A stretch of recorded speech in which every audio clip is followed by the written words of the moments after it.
People Champ Manny Pacquiao arestado sa kasong syndicated estafa. Yan po yung ating pag-uusapan. Bibigyan ng komento, reaction, opinion sa araw na ito. Pero bago po tayo magpatuloy, nais ko lang po kayong pasalamatan sa inyong walang sawang suporta at pagtangkilik po dito sa ating channel. At ang balitang ito ay galing po sa channel ni Hot Showbiz. Nasa description po yung link ng kanyang channel. Bisitahin po at pakisuportahan na rin. Muli po ako inyong lingkod, Tagapanood TV.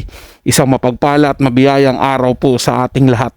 Welcome back po dito sa ating YouTube channel at Facebook page. Huwag na natin patagalin to. Simulan na po natin ang ating reaction video sa araw na to, mga tagapanood.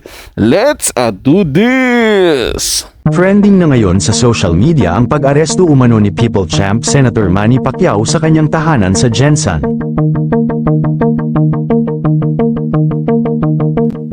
Pinag-uusapan ngayon sa social media ang mga naglalabasan na balita patungkol kay People Champ Manny Pacquiao na inaresto na umano ng mga pulis ito. Base sa mga naglalabasan na balita ay nakakulong na raw ang boksingero sa kaso na syndicated estafa. Kung matatandaan ay naiugnay ang senador sa mga kaso ni Nery Miranda at Rufa May Quinto sa Dermacare. Ambassador pala si Manny Pacquiao ng Dermacare na iniindorso din pala ng People Champ. Nakalagay sa Tom Mark na franchise ambassador si Senator Manny at endorser naman si Rufa May Quinto ng naturang kumpanya na Dermacare. Matapos ang balitang yan ay pumutok na ang issue patungkol sa pagkakadamay ni Manny Pacquiao na ngayon ay naaresto na raw ito. Makikita sa mga larawan kung saan viral ang mga video na naglalaman ng pag-aresto kay Manny at pagbugbog kay Manny Pacquiao ng mga pulis at pagiging kritikal nito sa ospital ngayon. Madami ang naalarma dahil madaming tagahanga ang boksingero at nag-aalala sa kalagayan niya kung totoo ba ang mga naturang balita na naglabasan online ngayon. Sobrang dami po talaga mga tagapanood ang naglabasan ng mga video. Sari-sari nga po sinugod si Manny Pacquiao sa ospital dahil binugbog ng mga pulis sa pag-aresto, nakulong na, hanggang hindi natanggap ni Mami Dionisio ang kalagayan ni Manny Pacquiao, critical din po sa ospital. Ang dami pong ganun mga tagapanood eh.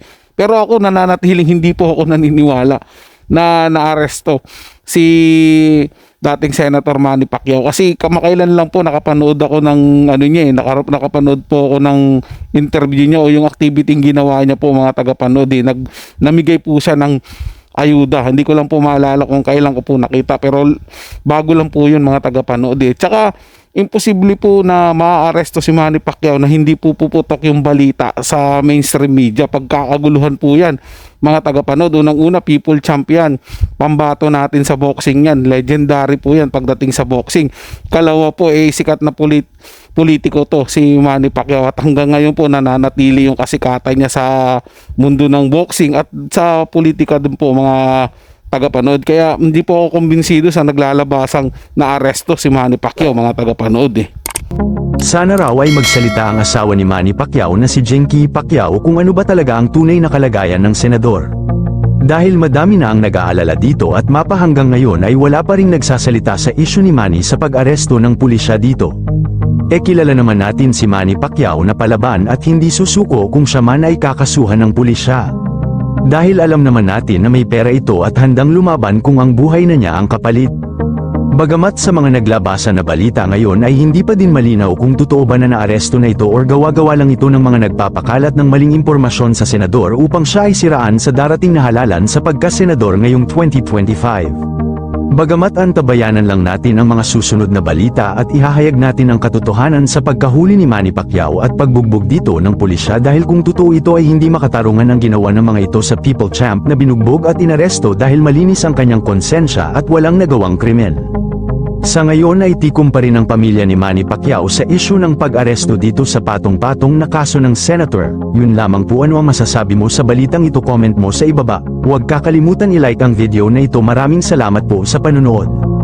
Malabo po yan mga tagapanood kaya nga po nananahimik yung pamilya Pacquiao, lalong-lalo na po ito si Ma'am Jenky Pacquiao dahil po hindi na nila pinapatulan kung ano man yung paninirang gagawin kay Senator Manny Pacquiao o dating Senator Manny Pacquiao dahil alam naman po nila na walang katotohanan po yung nilalabas dito na samot-saring pambabatikos o paninira lamang sa kanya na kesyo na aresto, na kasuhan, na bugbog ng mga pulis, di ba? Ang labo po yan mga tagapanood dahil unang-una, paano mo bubugbugin yung isang taong kilala sa ating bansa at nagbigay ng maraming karangalan sa larangan ng boxing. Kaya wag po tayo basta-basta maniniwala sa mga lumalabas na balita patungkol po dito kay Senator Manny Pacquiao, mga tagapanood. Kasi kung meron man niyang kaso o mayroon man niyang kinakaharap na kaso, ay talagang maglalabas po yan at magkakaroon po yan ng press conference para linawin yung mga issue na pinupukol po sa kanya.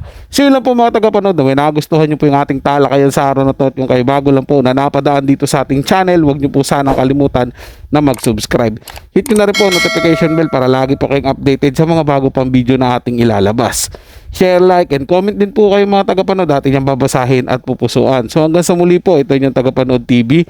Komento at opinion lamang, wala pong personalan. Paalam po at mabuhay po kayong lahat.